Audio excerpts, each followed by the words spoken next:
Mesdames, Messieurs, chers abonnés et auditeurs de Life School, je vous salue. C'est avec joie que je vous retrouve en ce début de mois pour continuer notre aventure pour la vie.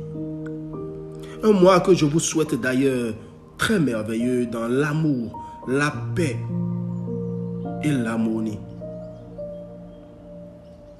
Tout au long du mois dernier, nous avons échangé sur le phare. Nous avons exploré les éléments basiques du phare et quelques signes. Ce mois, nous allons changer de registre. Et quitte à y revenir plus tard. Alors aujourd'hui, je vais vous parler d'un sujet tout aussi particulier. La dette. Les différents types de dettes et de leurs conséquences ou portées spirituelles dans nos vies.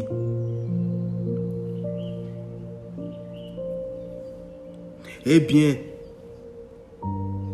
vous savez bien, comme moi, que la dette, c'est tout simplement une somme d'argent que vous devez à quelqu'un, auprès de qui vous avez effectué un emprunt de façon générale.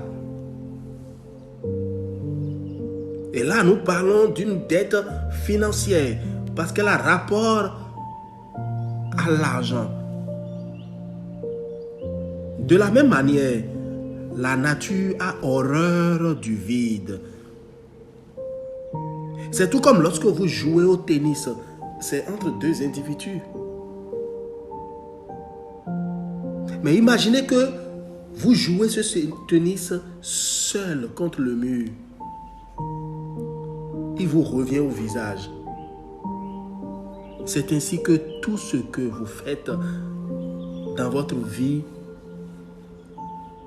tout se paye, tant le bien que le mal.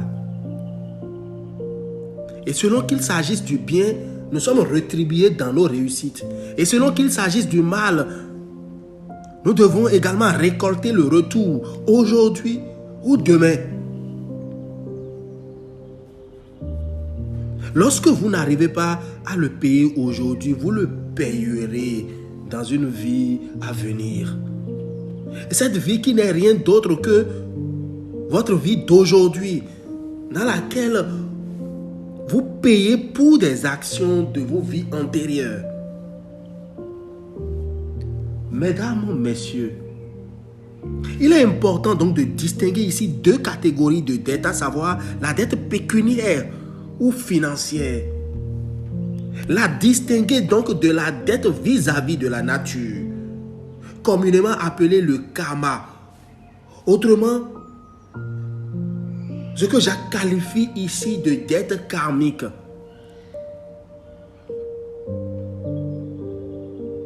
Vous savez, la dette financière, elle peut être vis-à-vis d'une personne physique, tout comme vis-à-vis d'une personne morale ou une entité.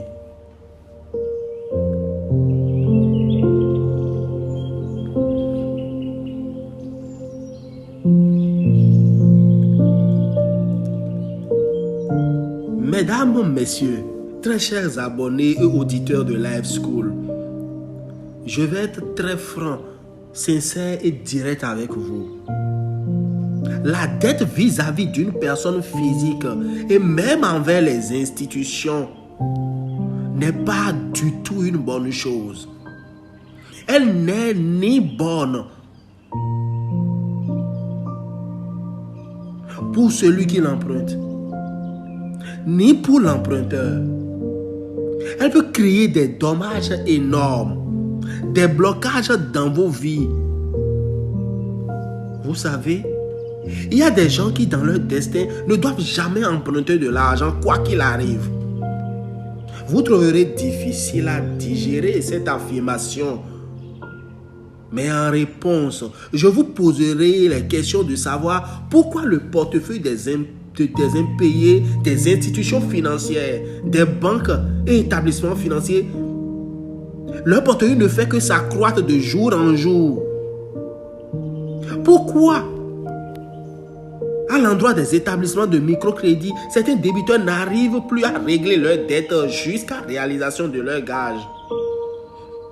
Voilà des indices qui permettent tout simplement à un profane de déduire, de se poser la question de savoir, mais pourquoi est-ce que ça ne marche pas alors que d'autres réussissent avec les crédits? C'est déjà pour vous dire, mes bien-aimés, très chers abonnés et auditeurs de Live School, que la dette ne marche pas avec tout le monde. Et que de ce fait, vous devez apprendre à mieux vous connaître vos forces et vos faiblesses, vos lignes de réussite afin d'éviter d'emprunter des chemins courants. Salaire, consommation, crédit à l'investissement, épargne, etc. Un cercle vicieux de la pauvreté.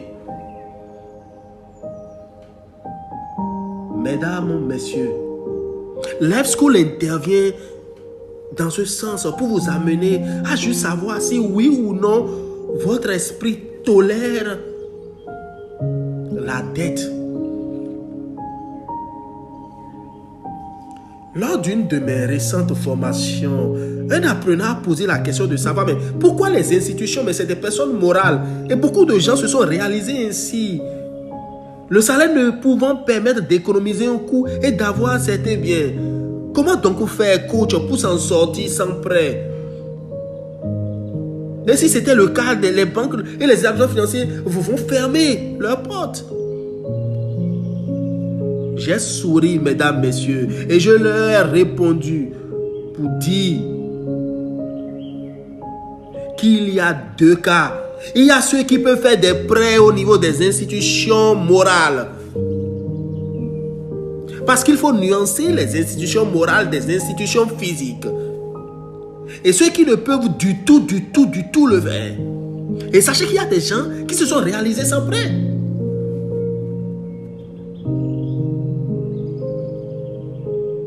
Évidemment, ceci fera l'objet d'un autre audio que je ferai très prochainement pour vous aider à mieux gérer vos finances. Parce que Live School, votre école de vie, s'occupe de tous les aspects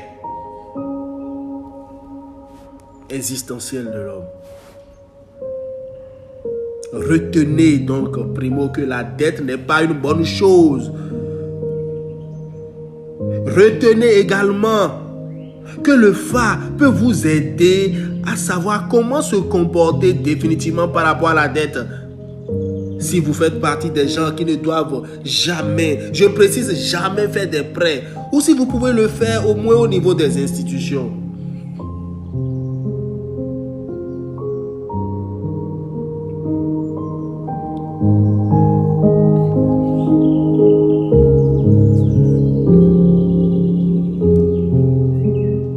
Mesdames, messieurs, au-delà de la dette financière, la dette la plus exigible, c'est la dette vis-à-vis de la nature. Autrement, ce que nous appelons la dette karmique. C'est un passif que vous devez obligatoirement régler et duquel vous devez vous libérer. C'est quelque chose qui est resté longtemps en suspens dans votre vie antérieure. Comprenez tout simplement que le résultat du mot karma, il signifie la somme de tout ce qu'un individu a fait, est en train de faire et fera, et dont il devra attendre un cycle de cause à effet. Et la dette morale est ainsi classée comme une dette karmique, parce que c'est une promesse faite et non tenue. Vous entendez dire que la promesse est une dette? Eh bien oui, c'est une dette exigible. Donc lorsque dans un moment de joie extrême, vous faites des promesses, assurez-vous que vous pourrez les tenir. Et c'est d'ailleurs pour ça, je vous recommande de ne jamais faire de promesses pendant des moments de joie extrême, au risque de ne pas les tenir pour subir le revers de la nature. Car rien ne se perd, rien ne se crée, tout se transforme. Et oui, tout se paye dans cette transformation. Puisque lorsque vous faites la promesse, l'esprit de l'autre enregistre et il se forme une énergie dans le cosmos, dans l'invisible, comme la dualité, qui vous empêchera de réaliser votre promesse. Et il faut donc faire très attention à ce sujet. Mesdames, messieurs, vous savez, il y a également d'autres types de dettes karmiques. Des actes posés dans le passé qui vous suivent, des actes posés dans votre vie antérieure. C'est ces actes qui sont imputables jusqu'à la 7e génération. Il est donc très important, mesdames, messieurs, de mener une vie très saine afin de laisser à vos enfants des dettes positives. Autrement dit, un actif positif. Car ce n'est pas seulement vos actes négatifs qui sont comptabilisés, mesdames, messieurs, mais les actes positifs également.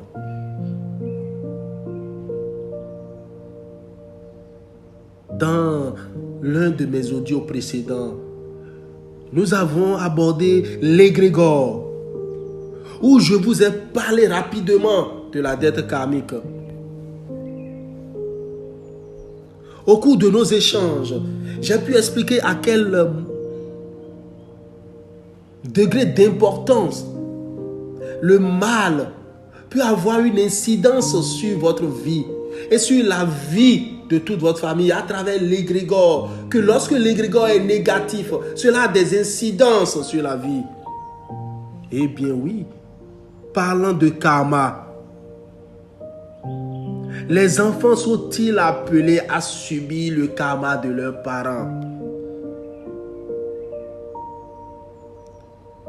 Permettez-moi de vous donner quelques exemples pour étayer de quoi je vous parle.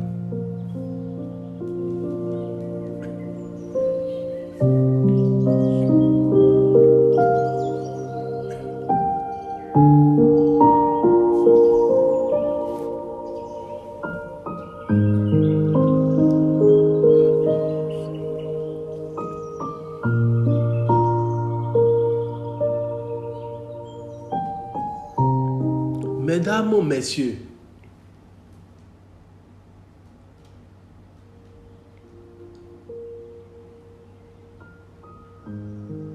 parlons d'exemples de karma.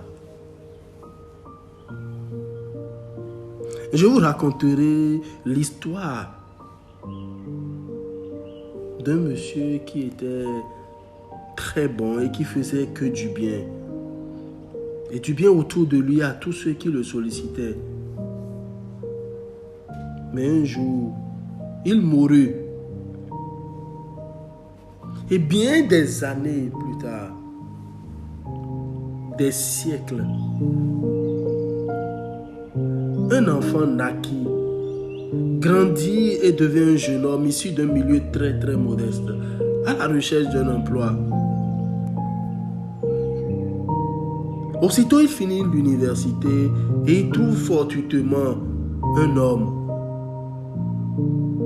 qui décida de le parrainer dans un milieu professionnel de prestige dans lequel ses rêves les plus fous se réalisaient. Malgré la jalousie de ses collègues, malgré toutes les intrigues, ce jeune homme n'a pu tomber dans leur piège. Et c'est alors ses collègues vont procéder à une consultation. Et il leur est révélé que c'est impossible de faire du mal à ce jeune homme. Tout simplement parce qu'il récolte les fruits de ses actes passés. Mesdames, messieurs, c'est pour vous dire qu'à travers le Fa, il ne s'agit pas seulement de vous parler de votre présent ou de votre futur, mais de vous parler de votre passé.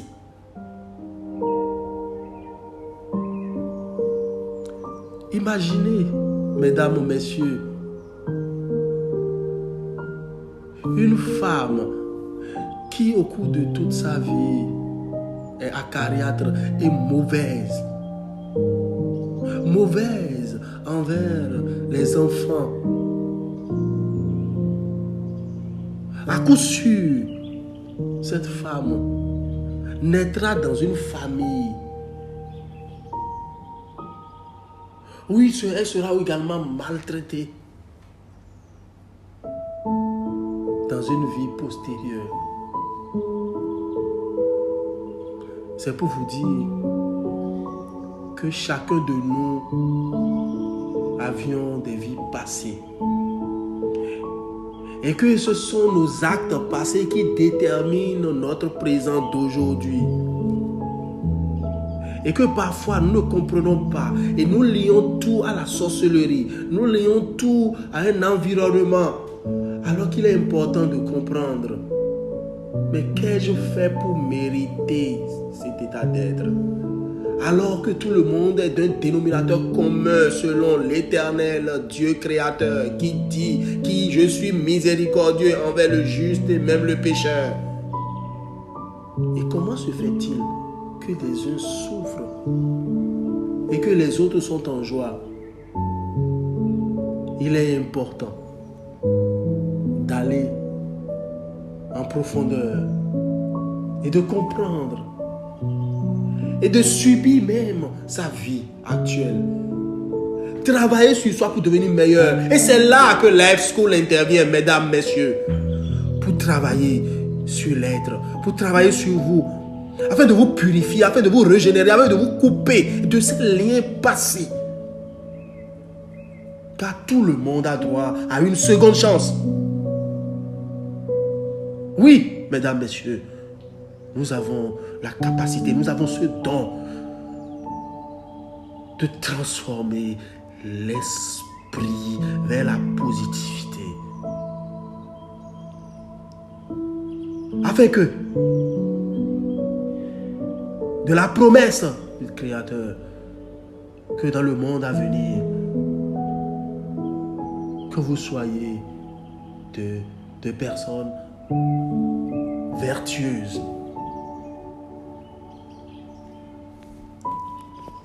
Mesdames, messieurs, je ne saurais épuiser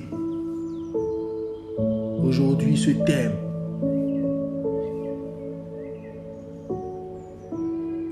J'espère que vous avez écouté attentivement et que vous en tirerez des leçons. Vous qui avez fait des dettes et pour qui ça a marché, tant mieux. Mais pour ceux qui chaque fois prêtent ou empruntent et constatent des signes et constatent des situations anormales, je voudrais les inviter à se remettre en question et savoir que ce n'est qu'à travers des signes que Dieu se manifeste. J'espère que cela vous a édifié et aidé à mieux prendre certaines décisions. Que dis-je? Vous aidera à mieux prendre désormais des décisions. Life School est là pour vous accompagner à mieux réussir dans votre vie et ce dans tous les domaines. N'hésitez pas à nous contacter car la discrétion assurée et la disponibilité pour une écoute attentive, c'est notre job, c'est notre don, c'est ce que Dieu nous a donné. Nous sommes là pour vous servir. Restez connectés, mesdames, messieurs, et à très bientôt.